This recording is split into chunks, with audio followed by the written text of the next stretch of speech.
Bonjour, bienvenue dans cette nouvelle émission. Quoi de neuf aujourd'hui, comme à l'accoutumée, après des plénières, et c'était la dernière plénière de la CTM, nous recevons à Zouk TV M. Fred Lordino, l'éditorialiste de Zouk Télévision concernant les plénières et ce qui se passe, ça qu'a fait du côté de la CTM. Bonjour Fred Lordino. Bonjour Mano, bonjour à toutes et à tous. Merci de m'avoir invité encore. Alors cette plénière, cette dernière plénière de cette mandature, il y a eu beaucoup d'éloges à Claude Lise. Toutes les personnes, j'ai entendu beaucoup de personnes en tout cas dire il est formidable, il est beau, il est gentil.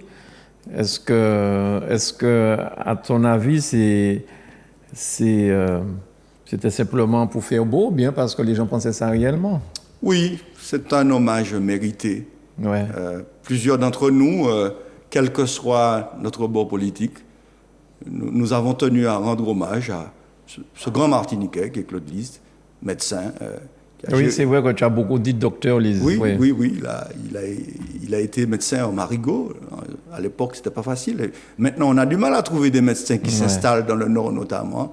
Mais lui, il était là, il était très proche de la population. C'est comme ça qu'il a commencé sa carrière politique, d'ailleurs. Et puis, sénateur, président de conseil général. Il a beaucoup fait pour le pays et c'est un hommage mérité. Mais je dois regretter, jusqu'à la fin, je me suis dit que le président du conseil exécutif viendrait assister à la dernière séance. Il était là ou pas? Il n'est pas venu du tout. D'accord, pour la dernière plénière. Pour la dernière plénière de la mandature. Il a oublié une chose, je ne veux pas dire autre chose, qu'il a été élu par les membres de l'Assemblée. Contrairement à ce que des gens racontent. C'est l'Assemblée qui procède à l'élection des membres du conseil exécutif. Il aurait pu venir remercier les gens qui ont voté pour lui et les gens qui ont voté les décisions qu'il a proposées et rendre hommage au deuxième pilier de la collectivité qui est le président de l'Assemblée. Il ne l'a pas fait et pour ma part, je le regrette profondément. Mais la vie politique continue. Est-ce que c'est une faute politique, ça? C'est pour moi le signe de l'usure du pouvoir. Fidel Castro a laissé le pouvoir à 82 ans, après 50 ans, à son frère Raoul. Aujourd'hui, nous avons un président du conseil exécutif qui a 85 ans et qui en aura 92 à la fin du mandat s'il est élu. Il est le président actuel du conseil exécutif, usé par le pouvoir. Il est temps qu'il prenne sa retraite. Bien. Alors, cette plénière, elle a duré sur 2 jours, enfin 1 jour et demi à peu près. Beaucoup de dossiers. 85 dossiers. Oui. 2 dossiers retirés avec polémique, puisque le MIM essaie de faire voter le maximum de choses en fin de mandature, ce qui montre bien tout ce qui n'a pas été fait pendant les 5 années.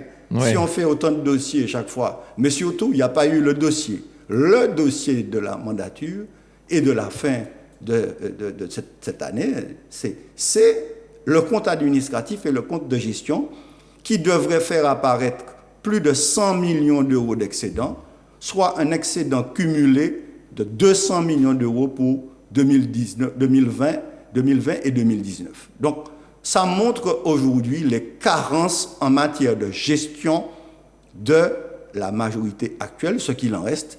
Le MIM ne sait pas gérer. Alors, c'est une carence ou c'est une volonté délibérée de ne pas donner les chiffres? Ou de camoufler des choses, j'en sais rien, moi. Oui, c'est une volonté de camoufler, de ne pas être transparent. C'est comme le bon de commande de 4 000 € à l'époque.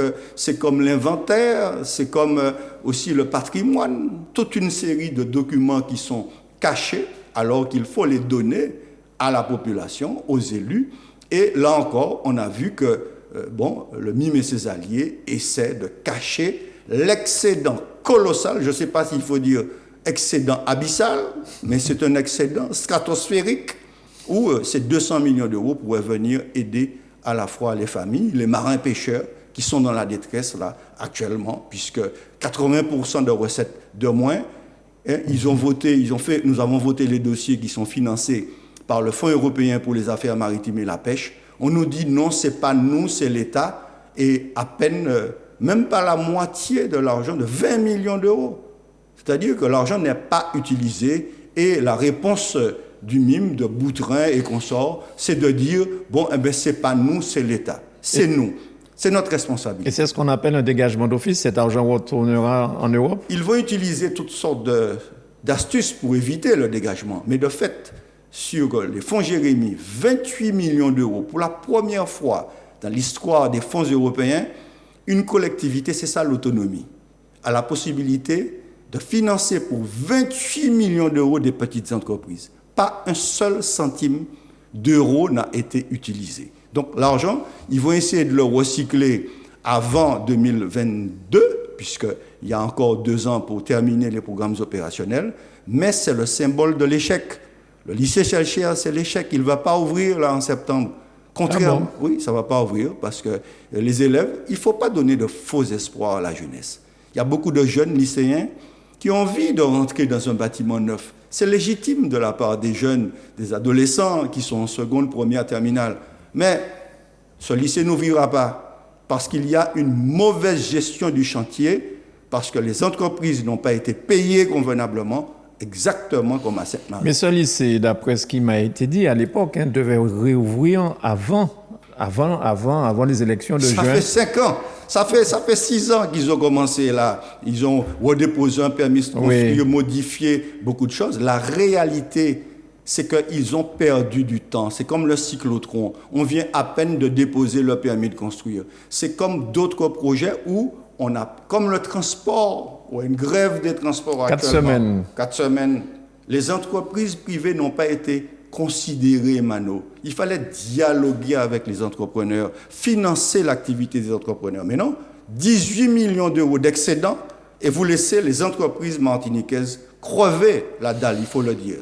Alors ça c'est quand même assez extraordinaire parce que j'ai entendu le nombre de personnes qui se plaignaient de ne pas avoir de transport en commun pendant ces 4 semaines. C'est pas 4 jours, hein. C'est 4 semaines. 4 semaines. Aller voir des grandes personnes avec leur cabas le long de la route en train d'essayer d'arriver chez elles. Tout simplement parce que ces gens n'ont pas voulu, Alfred Marie-Jeanne n'a pas voulu financer les entreprises de transport. Le TCSP, c'est une chose, entre Carrère et Fort-de-France. Mais toutes les autres lignes il y a des transporteurs qui travaillent avec la régie. Il faut accompagner ces transporteurs, les aider à investir dans de nouveaux équipements, accompagner les salariés de ces entreprises. Tout cela n'a pas été fait, mais ils ont payé 2 200 000 euros de pénalité à l'entreprise Vinci. Voilà pourquoi on est dans cette situation. Par rapport au TCSP. Par rapport au TCSP, puisqu'en arrivant, Marie-Jeanne dit, je ne vais pas payer, je vais battre l'estomac. Mais vous savez, il y a eu une armée d'avocats envoyés par Vinci, et il a fini par tout signer, et il est reparti la queue basse. Pendant ce temps, les entreprises martiniquaises sont en train de crever. Devraient-elles faire comme Vinci et demander à... C'est ça, si elles en avaient les moyens, elles auraient eu gain de cause. Mais hélas, elles n'ont pas les moyens de payer des avocats. Vinci, ce n'est pas n'importe qui c'est dans le monde. Alors, je fais digression un petit peu.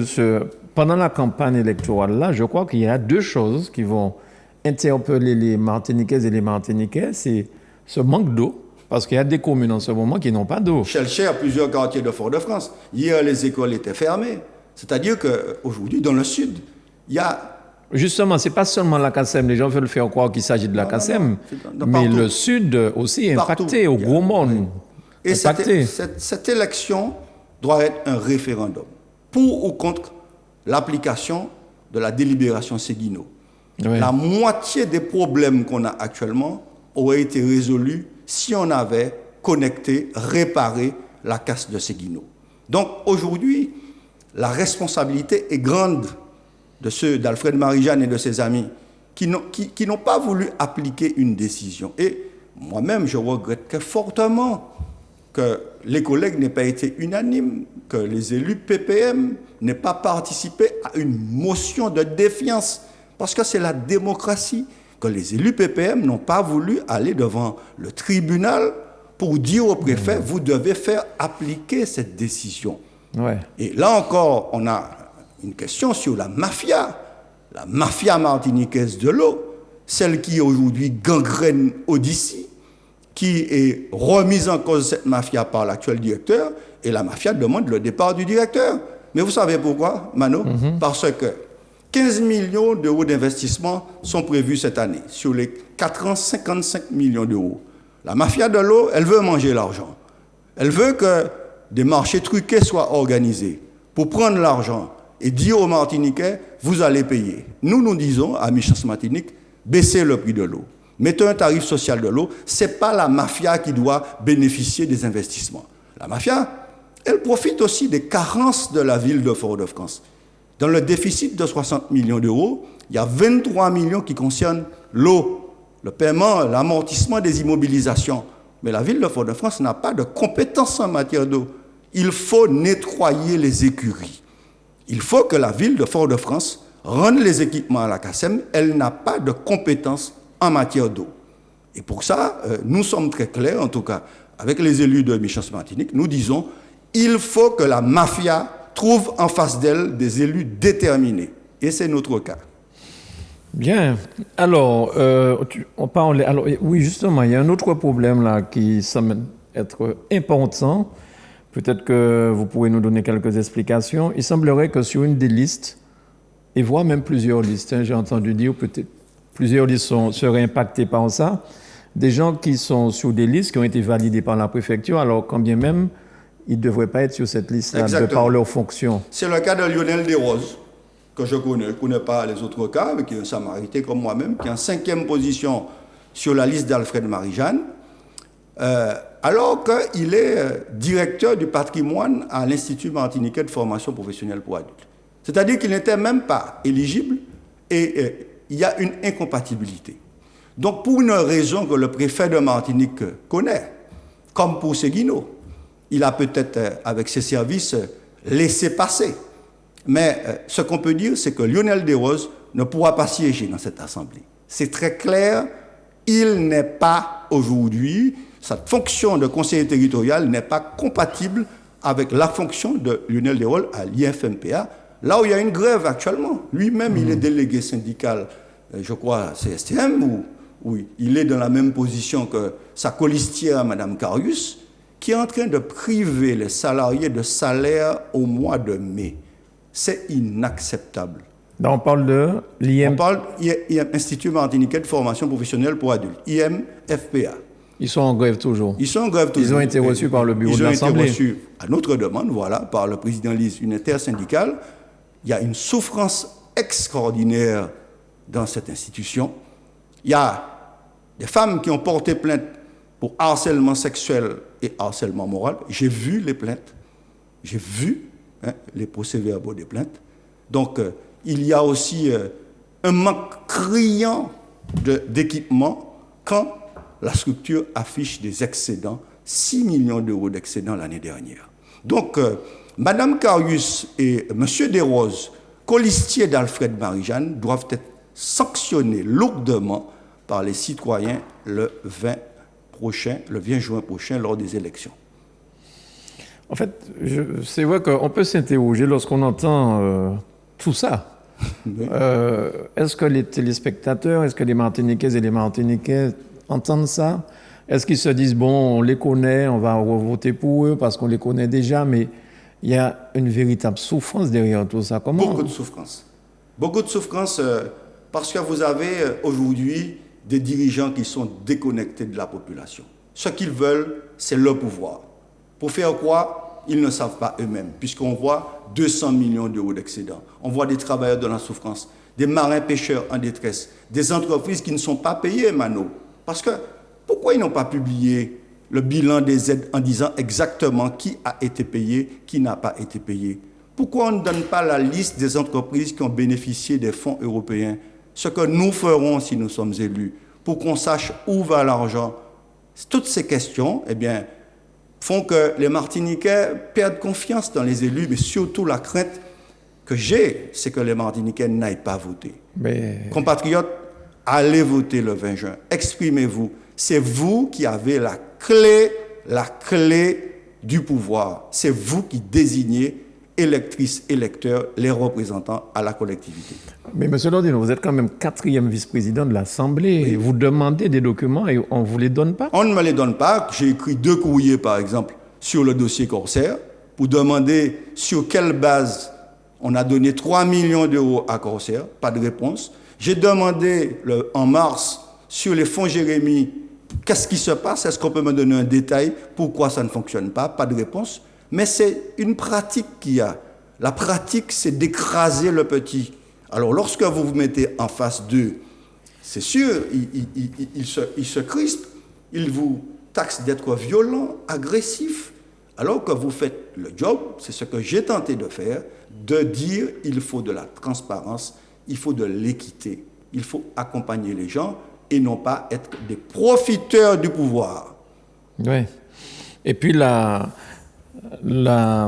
nombre d'abstentions sera, enfin j'espère que ce ne sera pas encore le plus grand parti de la Martinique. Il faut que les Martiniquais transforment l'élection en référendum. Référendum sur les transports, référendum sur l'eau, référendum sur l'éducation, référendum sur la pêche. Les Martiniquais doivent se mobiliser et donner un signal pour lutter contre toutes les mafias syndicales, les mafias politiques et les mafias économiques. Voilà, c'est le grand combat que nous devons mener parce que le pays en a besoin, la jeunesse en a besoin, les personnes âgées en ont besoin. Alors là, nous sommes au terme de cette mandature, après 56 ans. 56 ans. Et quel est le plus mauvais souvenir que vous avez de cette mandature? C'est peut-être le premier jour. Ah ouais? Oui, le 18 décembre, où j'ai prononcé mon discours et où j'ai été très fortement chahuté. Des gens m'ont dit beaucoup de choses désagréables, et m'ont insulté. Et c'était une séance très difficile, mais lorsque je relis ce discours, j'ai un petit sentiment de fierté, parce que ce qui se passe actuellement était prévisible. Mais quand on fait de la politique, il faut être prêt à entendre des choses qui ne vous plaisent pas. Mais je suis quand même content que cette collectivité ait fait un minimum. Mais on aurait pu faire beaucoup plus. Notamment, ma grande déception, je dois le dire, c'est sur l'utilisation des fonds européens. C'est-à-dire qu'on aurait pu aider beaucoup de petites entreprises parce que la loi de 2011 est une loi d'autonomie. Nicolas Sarkozy, président de droite, a donné une loi d'autonomie aux Martiniquais. Nous avons le pouvoir. Dans la Caraïbe, il n'y a pas un seul État qui peut décider, dans les petites Antilles, de donner 3 millions d'euros à une compagnie aérienne qui a 11 salariés dans le pays. C'est impensable, mais ça s'est fait. Aujourd'hui, nous avons la possibilité de créer là un fonds de 3 millions d'euros, ce que je propose pour aider les marins pêcheurs qui sont dans la détresse. On peut le faire. Si ça, ce n'est pas l'autonomie, je me demande, c'est quoi l'autonomie? Et votre meilleur souvenir de cette mandature? Mon meilleur souvenir, c'est quand même, le fait que les idées que j'ai avancées ont été prises en compte. C'est pas sur plusieurs dossiers, notamment le dossier du lycée à Sainte-Marie, où j'ai milité beaucoup. Aujourd'hui, il reste à détruire l'ancien bâtiment qui est là, qui est vide, la Gosilière, l'ancien collège. Mais ce combat pour qu'il y ait un établissement d'enseignement sur le Nord, pour qu'il y ait ces investissements pour le Nord. C'est ça mon grand combat. Que le Nord revive, qu'il y ait des investissements pour accompagner toutes ces personnes qui travaillent durement dans l'agriculture, dans la pêche, dans les services. Ça a été l'un des plus gros investissements faits dans le Nord, mais il n'y a pas grand-chose. On n'a pas vu l'aéroport de Basse-Pointe, on n'a pas vu l'investissement sur le pont de la rivière des Pères, on n'a pas vu l'accompagnement des agriculteurs que j'ai souhaité, mais ça a été quand même une satisfaction de voir les parents, les enseignants et les élèves contents de rentrer dans un nouvel établissement scolaire. En tout cas, vous avez été constant pendant toute cette mandature. Je pense que les téléspectateurs l'ont probablement remarqué. Vous avez toujours été là pour proposer, pour dénoncer, pour mettre les choses sur la table. Je pense que les Martiniquais ont bien compris ça. Donc, j'espère que vous continuerez ce travail. Le travail d'opposant est difficile. Oui. Il faut le faire. Mais j'espère que les Martiniquais pourront m'accorder le travail fait par la majorité et que la liste sur laquelle je figure, à côté de Yann, Michos Martinique, remporte cette élection. Et là, nous pourrons continuer à à travailler au bénéfice de toutes les Martiniquaises et de tous les Martiniquais. Avec aussi Sylvia Saï-Soutan, oui. Yann Monplaisir, Karine Mousseau, Fred Lordino. Merci beaucoup Fred d'être venu une fois de plus Mano, nous porter de l'éclairage. Merci à toute l'équipe et bravo pour le travail que fait Zouk TV. Merci beaucoup Fred. Il n'est pas toujours bon de dire des choses, on est souvent vilipendé parce qu'on ose dire des choses. Donc, mais bon, merci à vous de nous avoir suivis, merci à Manuela pour la réalisation. À bientôt.